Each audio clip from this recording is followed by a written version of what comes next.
I will tell you today that it's nothing because of what I have done. Every blessing I receive has had nothing to do with how good I've been. If you add up my good and bads, it's not even going to be close. And this isn't the good level. My good and bads will fail. It will not be close. So I do not have the favor upon me because of me. If I have a favor, it's because of Jesus Christ. I think that's something that every one of us need to realize.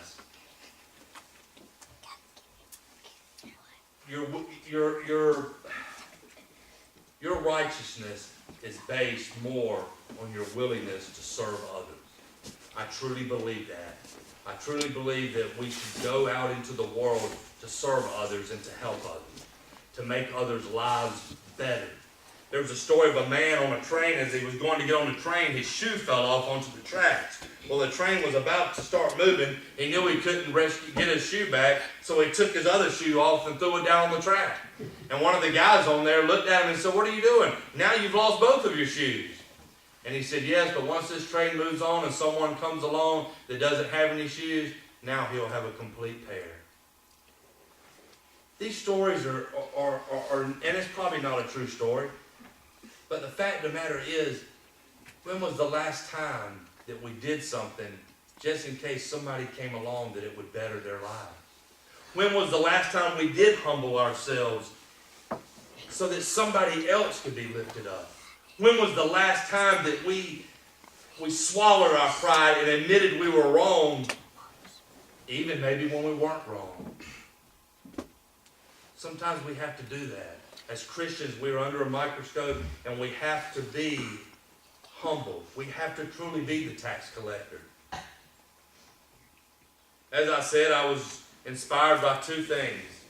I was inspired by the sermon from Miss Gwen, and as I started working on this, I started thinking of something that I hear Papa John say a lot. So I'm going to finish with these words and then a few comments, and then we will adjourn.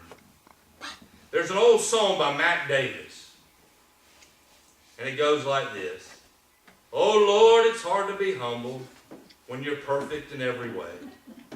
I can't wait looking into the mirror because I get better looking every day. To know me is to love me." I'm going to have to change these words. "I must be a heck of a man. Oh Lord, it's hard to be humble, but I'm doing the best that I can." A lot of times when we're singing in choir, Papa John will say stuff to Miss Reba. He'll say, "Oh, it's hard to be humble when you're perfect in every way." We say it kiddingly, but you know, there's some people that do walk around acting as if the world owes them something, that they are so much better than everybody because of what they drive and what they wear and their bank account. Some even think that they're owed something because of what church they go to or what Savior they worship. There are some benefits to worshiping Jesus Christ that we talked about today, but it doesn't make me better than anybody. It makes me forgiven, and it grants me acceptance into heaven. But it doesn't make me better than anybody, because every man that was created, every man and woman and child was created by God. So I am no different than the one that's created across the world. The one that's created in poverty, with extreme hunger, disease. God didn't show me favor because I was better than that person. We were just created in two different places. I want to end with this last story, and it was during the American Revolution. A man in civilian clothes rode past a group of soldiers repairing a small defensive barrier. Their leader was shouting instructions, but made no attempt to help them. Asked why by the rider, he retorted with great dignity, "Sir, I am not helping because I am a corporal." The stranger apologized, dismounted, and proceeded to help the exhausted soldiers. The job done, he turned to the corporal and said, "Mr. Corporal, next time you have a job like this and not enough men to do it, go to your commander-in-chief and I will come and help you again." The stranger's name was George Washington. But because he felt that he was above everybody else. He didn't feel like it was his part. He didn't feel like that he needed to chip in. He didn't feel like he needed to help out. He didn't feel like that he needed to practice humility.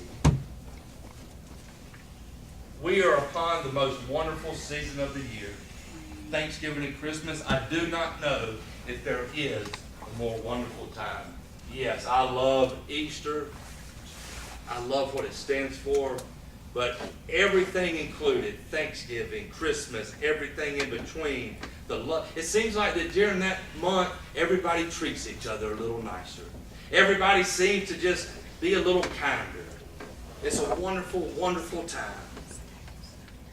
But we need to realize that during this next month, the things we get to enjoy do not make us better than anybody else. The person that checks us out at the counter that's trying to provide for their family is not beneath us. If the line is backed up at Walmart and they only have 3 people checking you out and the person is doing the best they can, keep your mouth shut and go through and be kind to them. It's so easy to get frustrated with people that are working a job trying to provide because we feel like, because of what position they have, they are not equal to us. Let's return the kindness and love as Christians to others. Let's even lower ourselves down if we have an opportunity to lift somebody else up. It's Christmas, y'all. It's right upon us. I don't want to skip Thanksgiving, but I'm excited. I'm excited. Because y'all got to realize he's in the womb.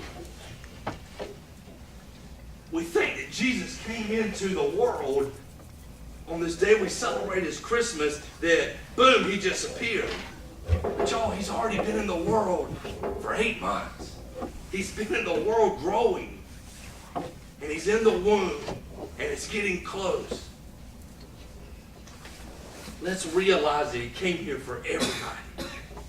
Not just for the Christians, not just for the people that have a nice home to go home to.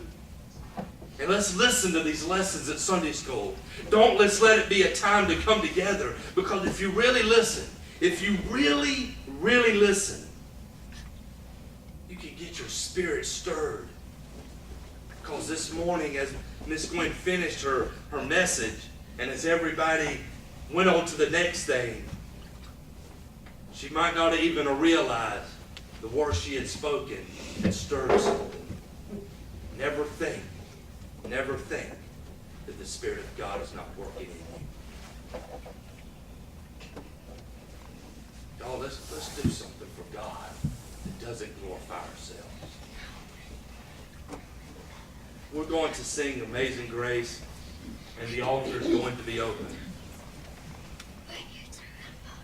Y'all, even if it's just to pray for somebody that you do not know, thousands of miles around the world, that during these next 4 or 5 weeks, I can promise you this. In the next 5 weeks, if you pick up the paper in Dublin, or Wrightsville, or in Swainsboro, or Soperton, or any surrounding counties, cities, if you pick up the paper in the next 5 weeks, every time you look at it, there will be somebody whose Christmas and Thanksgiving is going to be a nightmare. There's going to be somebody whose child was in a car accident. There's going to be somebody whose husband or wife is going to pass. And Thanksgiving and Christmas will be ruined for them for the rest of their lives. Because it will be a reminder. Even if you're praying for somebody that you don't even know, pray that during this season, that we will not forget about that little baby. Please stand as we sing Amazing Grace and realize that